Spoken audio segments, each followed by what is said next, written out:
I'm looking for it to be on air.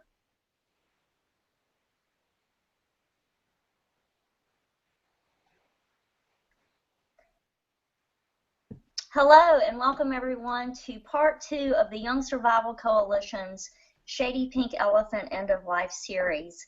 Tonight we have our featured speakers Michael Hebb and Angel Grant. Hello everyone. Hi. We're thrilled to be here.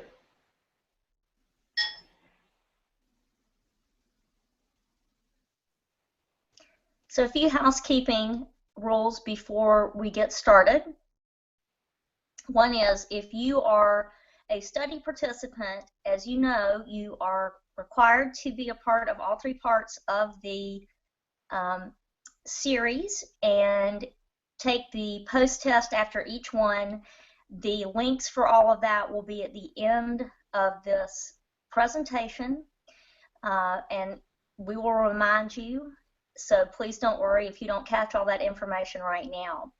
This study is a part of a collaboration with the University of Louisville, and we're really excited to have a study going on and to have everyone who is participating in the study and everyone who is here tonight, whether they're in the study or not. Michael Hebb has been described by the New York Times as an underground restaurateur, impresario, and provocateur. He is an innovative and influential cultural figure and activist. Michael believes that the dinner table is one of the most effective yet overlooked vehicles for changing the world, and he aims to utilize that setting for thoughtful discussion on universal topics, including rituals, history, culture, and end of life. Angel is the co-founder of drugsoverdinner.org and the executive director of the deathoverdinner.org movement. She has traveled the globe for over a decade teaching yoga practices and sharing talks on how to reduce the many ways we all suffer. There's a lot more information about the both of them. We're happy to share that, but we really want to make the most of the time tonight. So without further ado, here are Michael and Angel. Thank you, Jean. So this is Michael talking, and I'm going to start off the webinar this evening and give you a little background. Starting with some background as to why we just decided to find 2 very unlikely bedfellows, death and dinner. And I'm going to start with giving a sense of my work over the last 20 years and what I've learned. I've been focusing on the dinner table and how it's powerfully connected to our evolution as humans. And along the way I learned a few things. And here, actually, I'm going to give you a little sneak peek into a dinner that was the first death dinner that we ever put together. But now we're going to jump back to a very much earlier dinner. And this is something that isn't talked about very often, but we became human at the dinner table. And what I mean by that is when we started cooking over fire, we concentrated calories for the first time, and this is where we as humans made the evolutionary leap from ape to human. When we were apes, we had very large bellies and small brains. I'm going to share a graph of this, actually. And when we started cooking over fire, we concentrated calories, and all of a sudden these big bellies, an ape chews 7 hours a day, just to give you some understanding. Humans chew for only 24 minutes a day. So when we started cooking, this big belly actually got transported or exported to the fire, and with all of this extra energy, and it went to our brains. So our brains got very large, and this is where we started language. This is where poetry came from. So many things actually came from this moment and from cooking.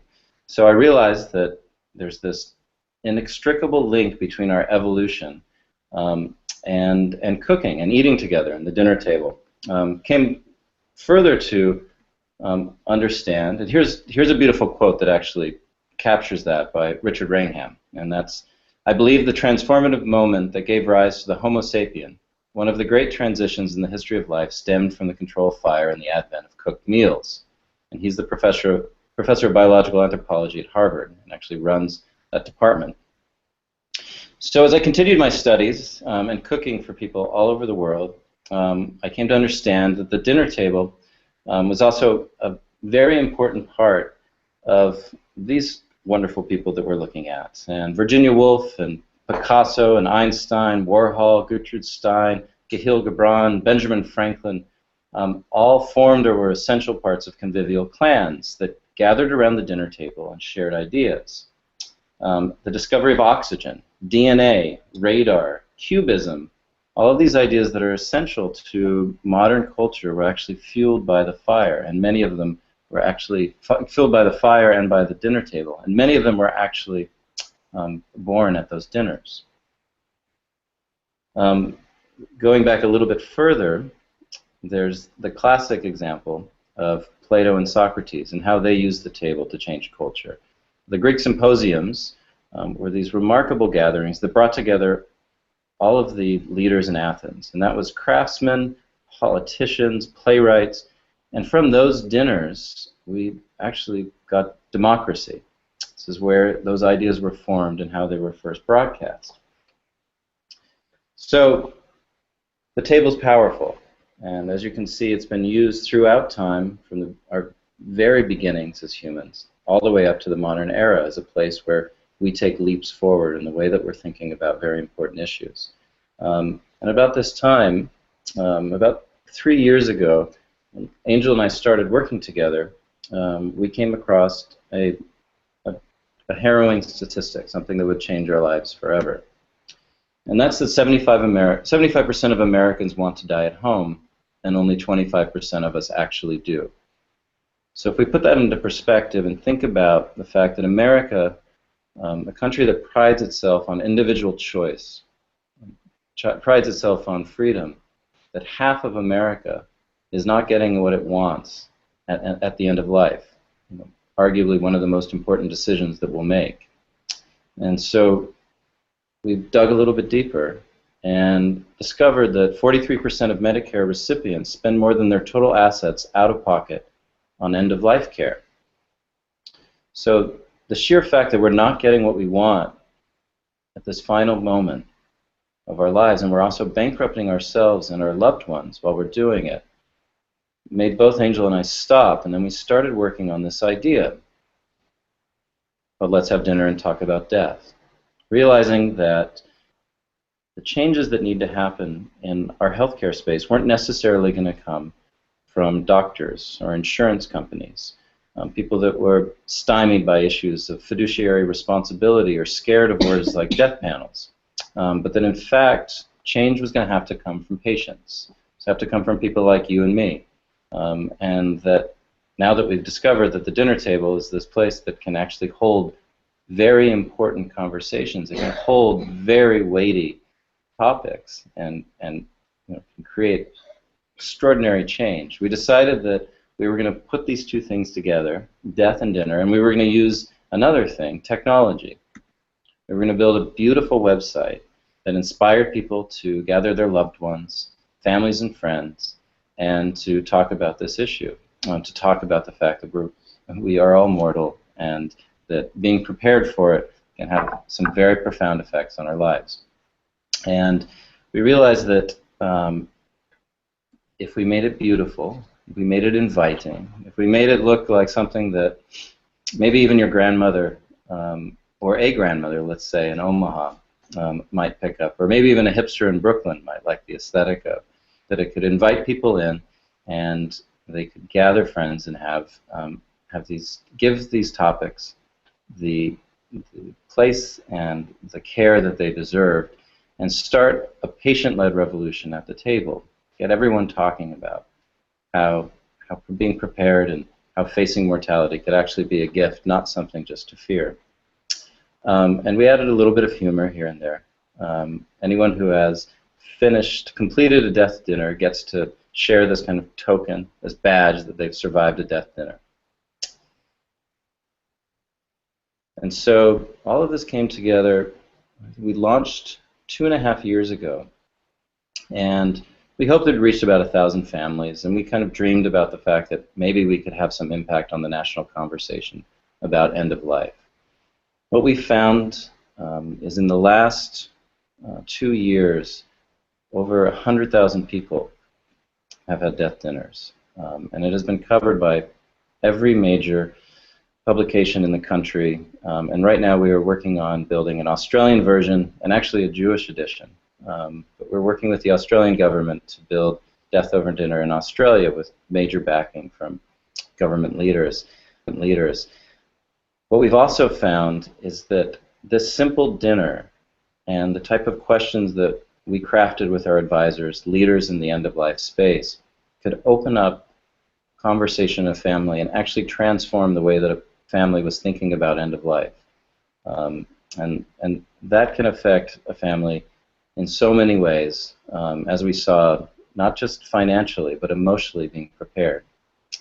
And that's the background of what we've produced in the last couple of years. I'm going to turn it over to Angel Grant to talk about the deeper side of the work that Death Over Dinner. I wanted to give you a background of what why we came to this and what we built, and this is a little bit more how it functions. Hello. So I invite you to jot some stuff down as we go along if it resonates with you, but I just want to give you this opportunity, perhaps you can do it on your computer, but to set yourself up to take a few notes if that is not available to you right now. About 2 hours ago, I decided, it wasn't like a mental decision, I felt compelled or called to change the direction completely of what I was going to talk about. And still the same topic, of course, but a whole different path that felt more real and with more heart. And so I have this one slide, so forgive that, and but we'll go through it all. So what I want to talk about is how to have these challenging conversations, and not that there's just one way, of course, but sharing a way to have these challenging conversations. So first, I'll talk about our site, and that's very briefly. And so the overview of deathoverdinner.org, if you haven't been on, is it's very user-friendly, and you just go on, and the first question is, who do you want to invite to dinner? So just thinking about who you want to have around the table to have these conversations that a lot of people find challenging. Who do you want to hear, and who do you want to hear you? And then the second, once there are bubbles on there, and so if you can choose whoever, it's like bubble in whoever you want to invite to dinner. And then the second step asks what your intention is for having the dinner. Why do you want to have this conversation? And again, you have choices, it's multiple choice to choose from. And then after that, then you are presented with a screen that has a library of content, and there's just a list of choices for everyone to either read, watch, or listen to before the dinner. So basically, you're assigning homework to your dinner guests, and they're all of the content's only between 5 and 20 minutes on the long end. But this sets you up with a shared experience that you can build from or reference during the dinner. So now I want to talk a little deeper about what is being called inside us, what wants to happen inside us, inside you, before you have one of these conversations, or before you invite people to engage with you in these conversations. And so as I start to talk, I also invite you to stay curious during these next 10 or so minutes. So instead of doing what our brain kind of naturally does, which is sift through what we hear and placing it in the boxes of, yes, this applies to me, or no, this doesn't apply to me, instead I invite you to wonder how it all applies to you. And perhaps it's only a small percent, some of it. But when we wonder in that way, it gives us this spaciousness to grow instead of just shutting down, oh no, I got that one. You know, so I invite you to stay in a sense of wonder. So I've listed 5 steps here about how to have these challenging conversations. And the first step is desire. So every action begins with desire. But a lot of times we either skip right over that or don't acknowledge it. But what I am suggesting is that you really get in touch with your desire to be heard on this topic, and your desire to be heard from, you know, to be heard by whom? Who do you want to hear you? Is it your husband, your mom, your dad, your kids? Like, who are you wanting to really see and hear you? And then the second step, well, before I go there, to really own that desire, to not think in any way that any of our desires are bad. I heard a quote a long time ago, and I can't remember which teacher said it now, but the quote is that all desires are sacred. Now, that doesn't mean in the bigger sense that all of our desires need to be acted out, but all of our desires are a gateway to learning something, to realizing something, to opening in some way.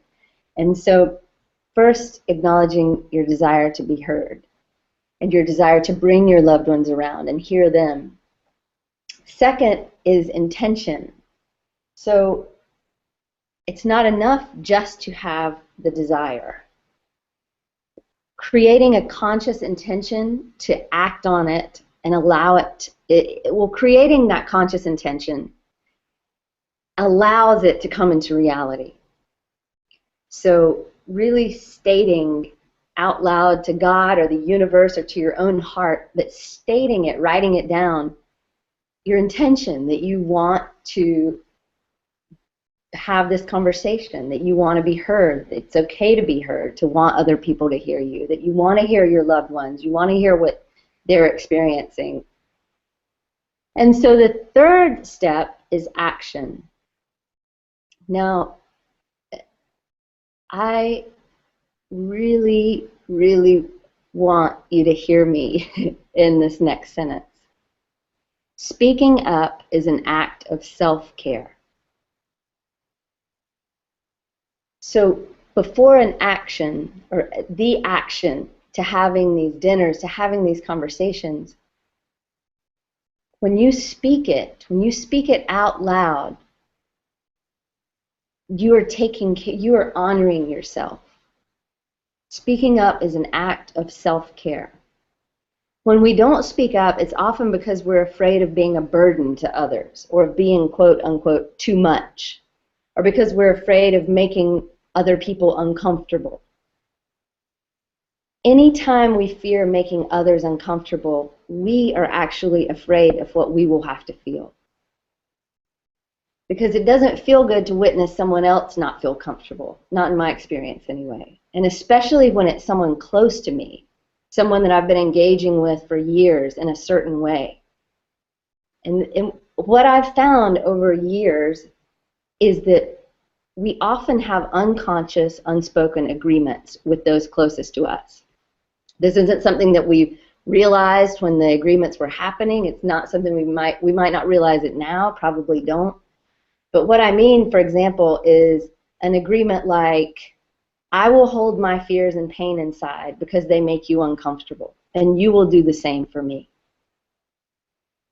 But the lack of speaking the truth inside us as it arises, things that aren't working for us in any of our close relationships, whether times are really hard and we're struggling with our health, or whether times seem like everything's rolling right along, but the lack of speaking that truth inside us as it arises is especially common for women. Our culture hasn't rewarded it. It hasn't rewarded women speaking their truth as it arises, speaking what is not working for us as it arises. And so I want to share a few research studies, a few lines from several different research studies.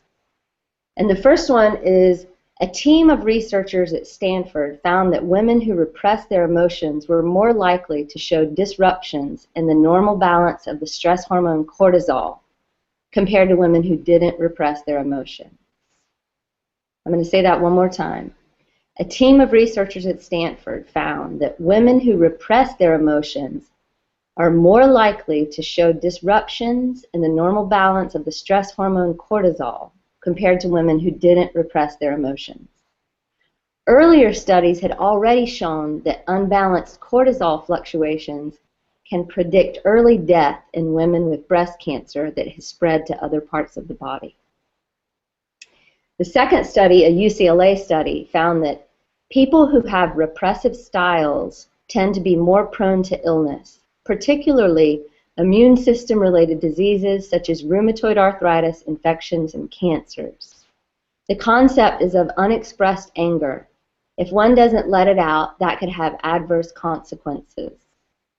The third one comes from the Journal of Psychosomatic Research, and it says, extreme suppression of anger was the most commonly identified characteristic of 160 breast cancer patients who were given a detailed psychological interview and self-administered questionnaire.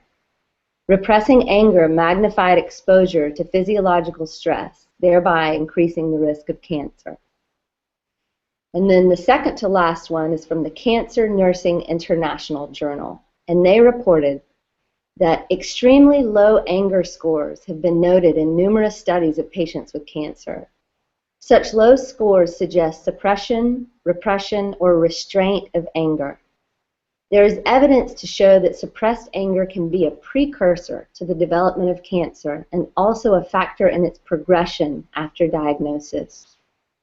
And last, this one is from the Journal of the American Medical Association. A study comparing long-term survivors of breast cancer with those who did not survive. Scientists at Johns Hopkins University found that long-term survivors expressed much higher levels of anxiety, hostility, and other negative emotions. They expressed them. Patients who were able to express their feelings lived longer than those who had difficulty in doing so. So,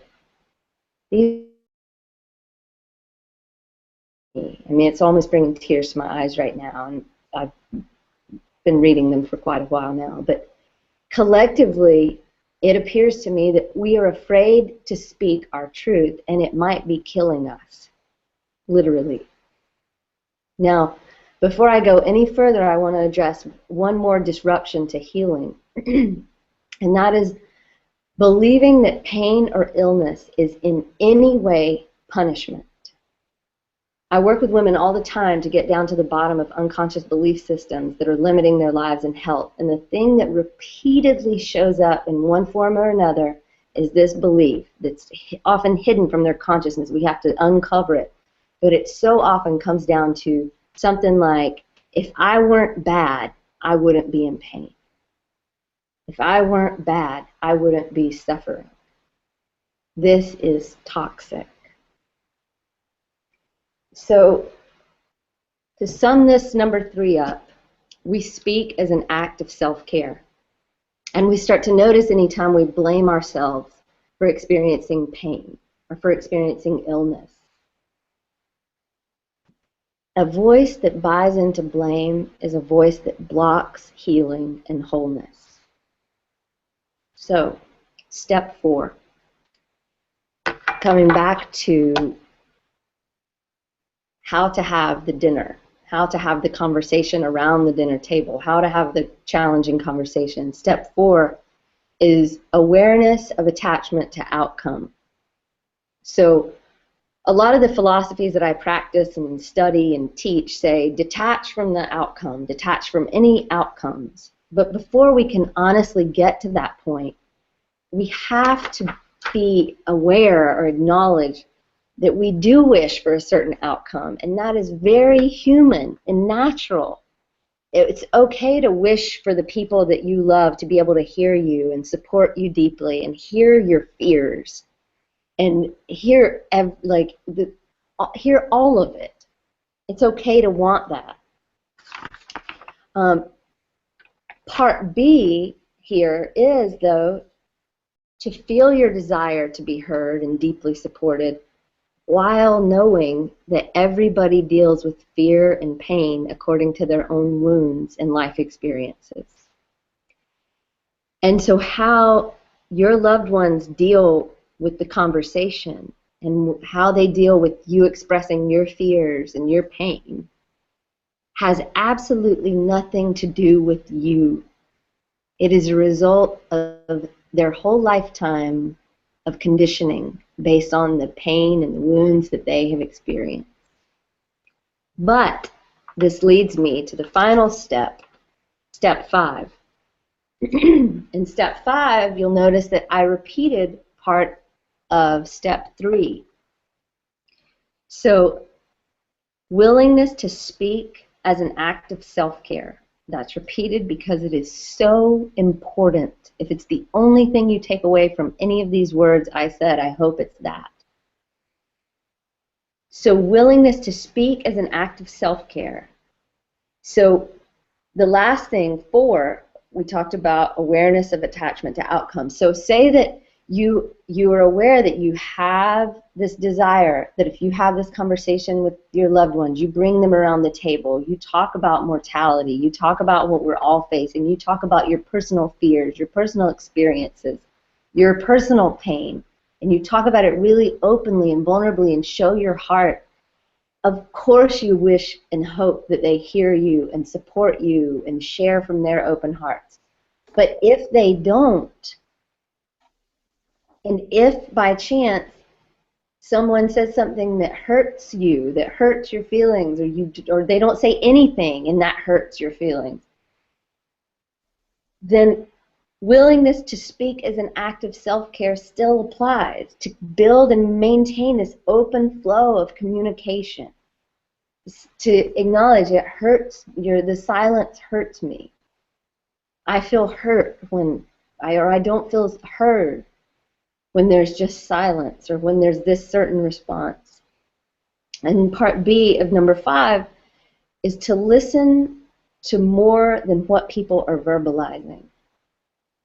So this relates back to that we all express our fears and our pain differently. And for those people who do have more silence or who block the emotion or mask it, when we're paying attention and when we're really open to hearing them, then we can take in more than what they're just saying or not saying.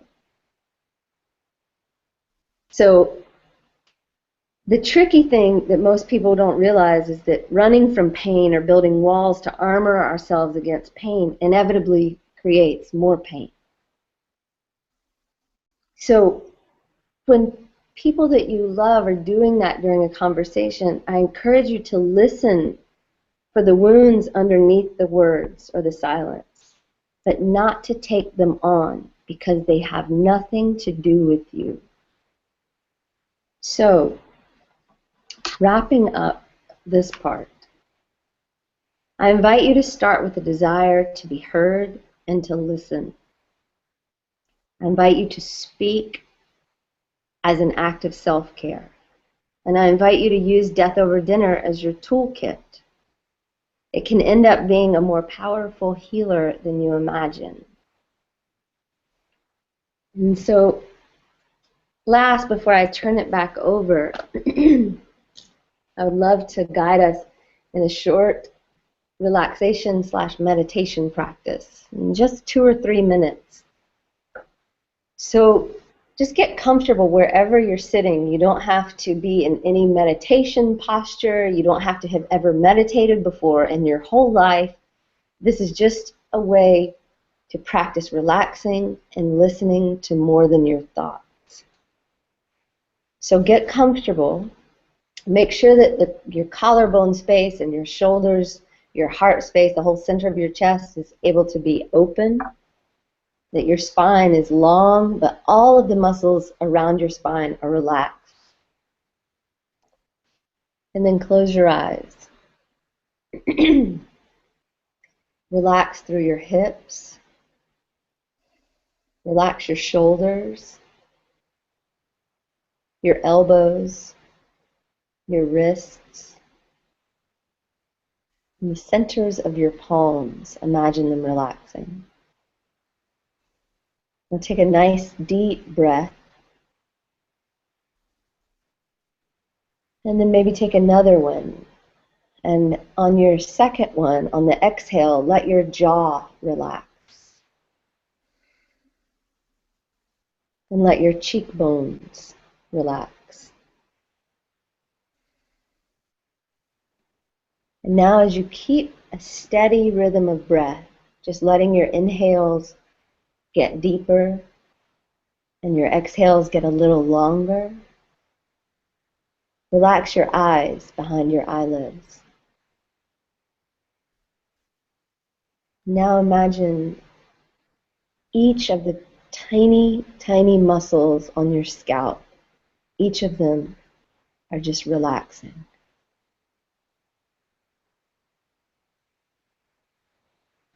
And then start to breathe in, imagining breath moving up your spine from the tailbone all the way to the crown of the head.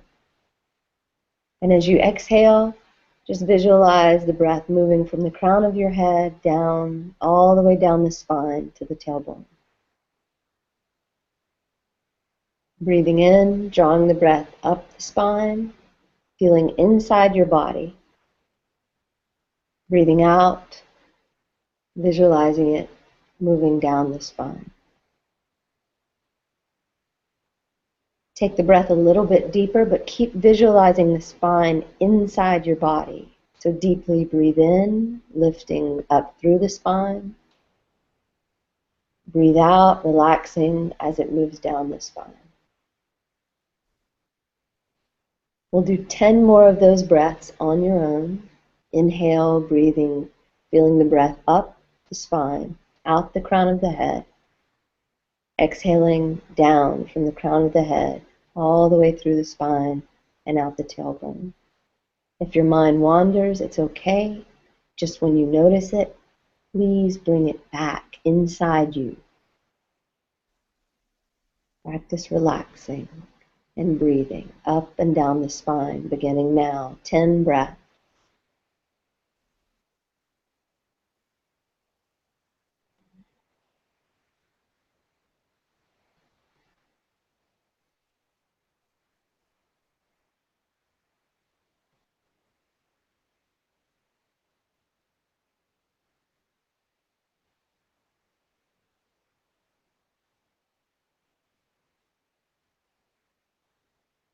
Keep focusing on the spine. 4 more.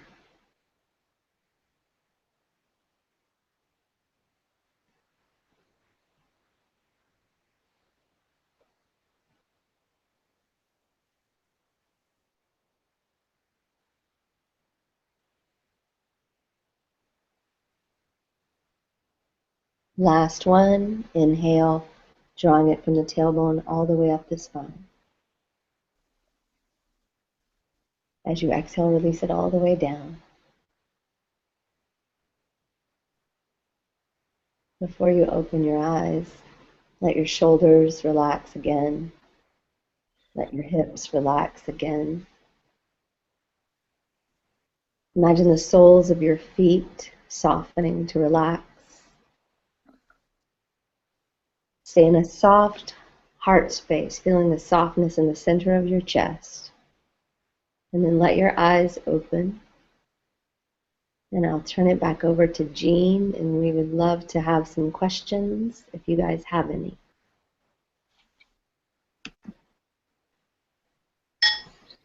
Thank you so much. Very powerful and so gentle and permission giving.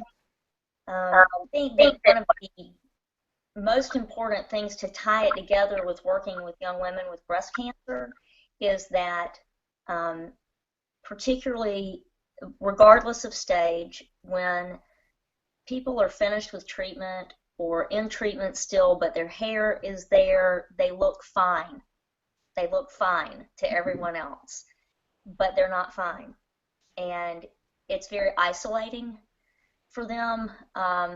Young women are feeling isolated anyway because they have breast cancer, and it's an old person's disease, so to speak, which really is a false statement, but that's what they keep hearing.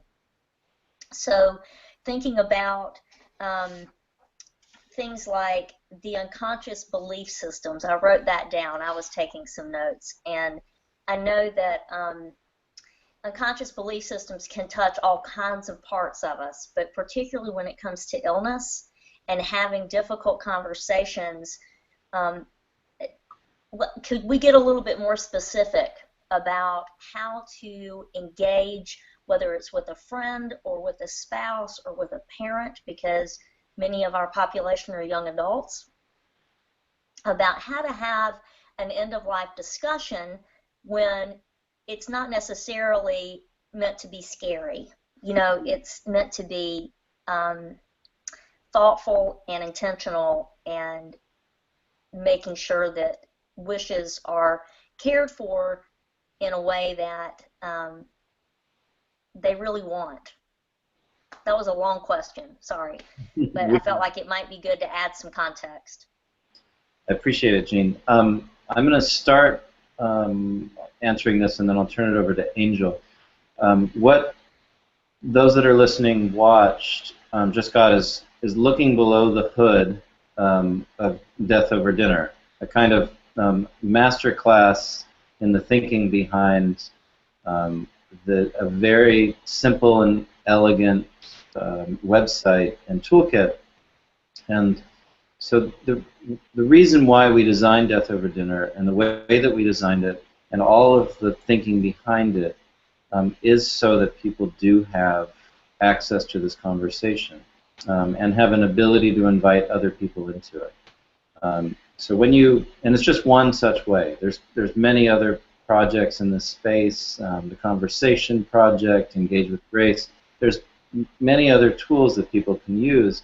The thing that works well about Death Over Dinner is that when you invite somebody to one of these dinners, they immediately have the ability to opt in or opt out. You're not surprising anybody with the conversation. You're not driving one day and all of a sudden saying, "Hey, Mom, let's talk about death." That we don't recommend. I mean, if that's the way you have to do it, then have the conversation.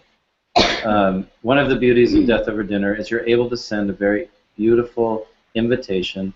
You're also able to share with your family, friends, whoever it is you want to bring to the table, that it's been legitimized by culture. You can say, the New York Times has written about it, and NPR has written about it, and these renowned people, like Lance, or I mean, what's the surfer that's Laird Hamilton, have one of our advisors. One of our advisors, and his wife Gabrielle Reese, Olympic gold medalists, are excited about this this project, and I want to have you come and have this dinner with me. So the fact, if someone says yes, they're already agreeing to go into a place of depth with you. So you have that assurance.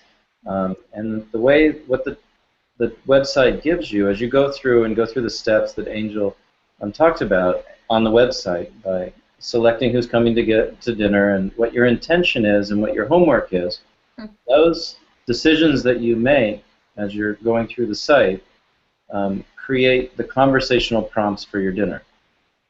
And the conversational prompts seem simple, but they've been considered to the level that Angel was leading us into, the level of thinking, the level of care, is in each one of those questions. So the goal with the questions are to create a safe container for people to think about their own experiences. Because that, as opposed to just letting your parents or your loved ones hear about what you're facing and your relationship to mortality, it allows everybody to talk about their own fears, have their own responses, because we all face it, and no one's an expert. Right. So it creates a safety around that, and then it also creates a safe container in the sense that we have an opening ritual and a closing ritual. The opening ritual is deceptively simple. It's to honor someone who's no longer with us, who had a very positive impact on your life, and to raise a glass to that person, whether that's wine or water. And that immediately brings people to a depth and brings those people into the space. It gives the conversation a level of gravity and vulnerability that's pretty rare among even married couples or friends of groups or family structures. And then there'll be 2 to 3 questions that go more deeply into end-of-life conversations and allow people to really identify what it is they're feeling as they answer the questions. And it closes with, again, a deceptively simple ritual. And it's called an appreciation in the round.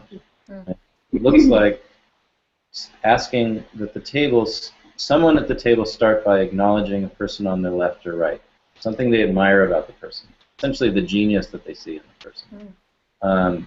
And as soon as someone does that, it starts a circle that goes around the table with everyone acknowledging the person next to them until everyone has been acknowledged once. And you don't let it circle back on itself. And a couple things happen during that. One, people that have a hard time being appreciated get to stop and be appreciated, and they can't interrupt. And people have a hard time appreciating someone else, get an opportunity to do it. Practice. A little practice. But what it does is it closes the energy. So there might be tears, there might be laughter, there might be some really hard topics. But with that simple gesture and ritual, the table is complete. And you can go on, you can go deeper into the conversation, but there's a natural point of stopping. And I don't know if there's anything else you want to say on this. And we've done these dinners with people who were very close to us, and also people who, many people at the table, it was the first time they met each other, was that night at the dinner. And regardless of the group and the group dynamic and how long people have known each other, this appreciation in the round after a dinner, people always have something to say to appreciate the person next to them. Is so beautiful and powerful. I feel like we have gotten a question from a survivor, and I feel like you in part have already answered it. I'm just going to read it word for word. How do you handle an essential invitee if they will attend but not engage? I am not at the end and doing well right now, but I am a prepper. So I want to talk about this, and I've tried. So you may have a different answer. My opinion is that to allow them to be exactly where they are, and to not try to force them to engage in any way, but to also know that by them coming and experiencing you or whoever else, if there are others at the table, sharing from a vulnerable place and from just an open heart, they're going to be affected in an impactful way. And so I don't assume to know why people don't engage, but I can guess that a lot of times it's fear in one way or another, and fear always comes from a wound that happened a long time ago. And so it's challenging sometimes, especially when it's somebody close to us, and we want to be like, tell me what what are you experiencing? What do you think about what I'm experiencing? But to do our best in allowing them to be where they are, but to not let that impede our open heart at all. Yep. I think that it's important to acknowledge that, and I talk with survivors about this, that people have different gifts. And there are people who have no problem going with you to a doctor's appointment. But there are people who just can't do it. That just is too much. But they can take your dog walk, and they can mow your lawn. And so when people, ask, how can I help, take them seriously and give them a job. This is, I think about just in my own growing up around the dinner table, after dinner, was always my favorite time, even as a child, because everyone was a lot more relaxed and started talking about things that they didn't necessarily talk about. So I would offer to that one survivor, maybe that's when someone who is willing to show up but maybe shy about what they are afraid to say, they might by the end, particularly when you're talking about that circle of closure, that closing ritual, they may be more willing at that point. So I wouldn't discourage not inviting them to be there. They may just show up differently. Some of the other questions that we have are, how have you all been able to lead so many death dinners in such a short time? Well, that's simple. Yeah, I think probably referring to the fact that there's been over 100,000 dinners in 2 years, and that would mean that we would be doing about 10 a night or something like that. So the beauty of Death Over Dinner is that it functions better without us. We designed it as an internet platform, as a web platform, because we wanted it to scale without us having to be there. And so the majority, 99.999% of the dinners happen without us attending or facilitating. And I had this question, we're in San Diego right now presenting at a conference, and I had a question about, well, how are the dinners impactful without a strong facilitator? And I said to the person, I said, well, you're probably a strong facilitator, right? He said, yeah, exactly.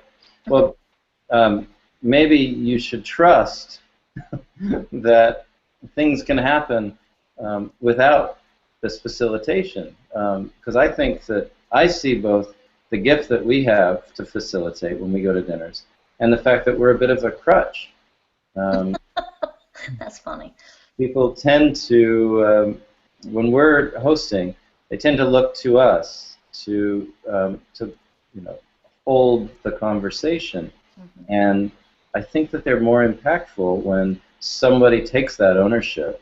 And the tools are all there for someone to have a dinner without us present or without a strong facilitator present. All of these answers are within us, and we just need to have them be unlocked by really, well-crafted questions. And Death Over Dinner creates that container. It creates a perfect, I don't know about perfect, I don't like the word perfect, but it creates an effective container where you just follow the model. And like Michael said, there's been a lot of heart that has gone in and thought that's gone into the questions, and to trust the process. We have a comment from the person who asked that last question, and then I have another question from a survivor. The survivor who posted the first question said that the essential person who won't engage is her husband. Mm-hmm. Have y'all run into that, like the closest person to someone? Yeah. You're nodding your head a lot, Angel, so I guess for this survivor that's not unusual. I don't, ask him on a date, give him a questionnaire to fill out, something creative to get it started. And, if he likes to eat, plan the dinner. Yeah. Right? I mean. Yeah. And you may, speaking to the woman who asked the question and shared the comment, you may have already done this. But I think it really helps to share how the silence makes you feel without any energy of guilting him or shaming him or any of that, just from getting in a really pure open heart space about how alone it feels. Mm-hmm. That's great. The next question, and it's a two-part. Where do you feel children fit in the scenario of Death Over Dinner, and what about in the normal course of a young mother's life as she might be facing a terminal diagnosis? I can speak to the children's side, and I'll let Angel take the second part of the question. I have two daughters. One is 15 and one is 7. And they both are very interested in the conversation about death. I don't, and I'm not going to make this suggestion as a professional. I can't make the suggestion with a doctoral degree in psychiatry. But from what I've seen, keeping children from this conversation is doing no one any favors. I think it's a different conversation. I think that people naturally give somewhat different answers to these questions, but the questions are appropriate at any age. And I think if a young person doesn't feel moved to answer or feels like they want to be excused from the table, that should be respected. But if they show a natural interest, then that's the way that I would gauge it. They were thinking about having this dinner to talk about, the fact that the people died. Are you interested? Yeah. And then it's normal. And it's normal. Yeah. Will you just refresh my memory on the second part? Yeah. What about in the normal course of a young mom's life as she might be facing a terminal diagnosis? What about children? I guess about Yeah. having this conversation about death when they have a young mother who she may not be facing a terminal illness right now, but that's something that I'm not a survivor, but I've been working with them for 11 years, so I hope they won't think I'm misrepresenting this. But that hovers, that fear of things changing or that they could be facing something terminal later on. They face their mortality when they're diagnosed to begin with in a way that it's not time for them to face their mortality. So I think, if I'm not mistaken, I think she's asking about, maybe the death over dinner conversation is one that evolves over time because her children could have been a certain age when she was diagnosed, and as she gets older, they're going to get older too. And Michael, as a parent, you probably could speak to this, that the questions might change. The first thing that comes up for me, if I understand that question correctly, the first response that comes up for me is, and like Michael said, I'm not speaking as an expert. I do not have a doctorate in psychiatry or anything else.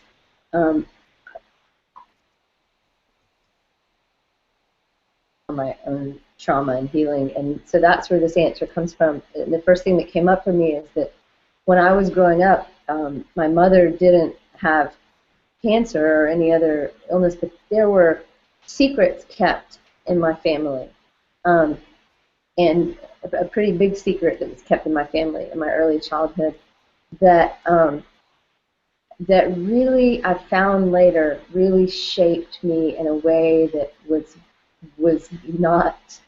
did not contribute to my wholeness, because children can sense things, and they may not have, our brain hasn't developed enough to articulate their sensing it, but they can sense when things are being kept. Mm-hmm. And what happened for me when I could sense that there was something that I didn't know, I didn't feel safe, and so I didn't really trust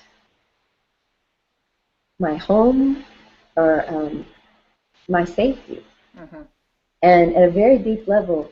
And so I think that as much support and gentle conversation as possible to acknowledge what's going on as it goes along is the best. Yeah, and it's courageous, and extremely.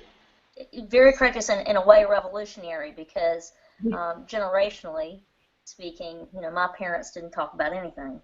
So, and maybe it's different now, but I'm hoping that the survivor who asked that question, if we're not getting at the question, to please help us know. We've had another question about whether or not you've heard of everplans.com, and if you recommend that as a good resource. Yeah, Everplans is one of our partners. Okay. For those people that have survived a death dinner, they get to step 5. And step 5, there's a few partners there. One is the Conversation Project. One is Everplans. So if you're motivated to move directly from a death dinner to your advanced care directives, to creating a living will, Everplans is an exceptional place to do that. You can do it online, and it's secure and safe. Another is Gist.com, G-Y-S-T, and they are an extraordinary resource for this. And we're starting to work with Organize.org as well for organ donorship, so that can be another final step after you've had a dinner. Mm-hmm. So. Yeah. Do you find, and we're about to wrap up, but do you find that in the template of the death over dinner model that it's not only the wishes about their wills and their burial, but like, do people get into details about their service? Yes, they do. Yeah. You know, I think what people want to know, like, what are you up to with that? You know, what are you trying to accomplish with death over dinner? And it's because we're not funded by a large insurance company or a medical group, and because we've stayed fiercely independent and don't have to answer to anyone. And operate without a budget. Yeah, Death Over Dinner operates with an annual $0 budget intentionally, because we wanted it to be a gift. And I know we're running out of time, but what we're trying to accomplish, the metric that we're most interested in is what I would call death literacy. The fact that this culture knows how to have conversations of this level of gravity, that have some facility in it, because you will face it. And the more, even just, we called it Let's Have Dinner and Talk About Death, and Death Over Dinner, because so people would say, question mark, you know, WTF, what is that? And that, in and of itself, even on the scale of reading about it in the newspaper or coming across the website, it already, you know, has the potential to improve death literacy in our culture. And we think a lot of things are possible once we're able to start having these conversations. Thank you both so much. I am so honored to have spent this hour with you, and I know that we had a good following on the event tonight. I've been told that, so I'm thrilled about that too. And everyone, please know that this will be, it has been recorded and will be on our YouTube channel later. And we wish you all a good night, and thank you so much again. Thank you, Jean. Thank you, Jean. And thank you to everybody who's watching. Yeah. Good night.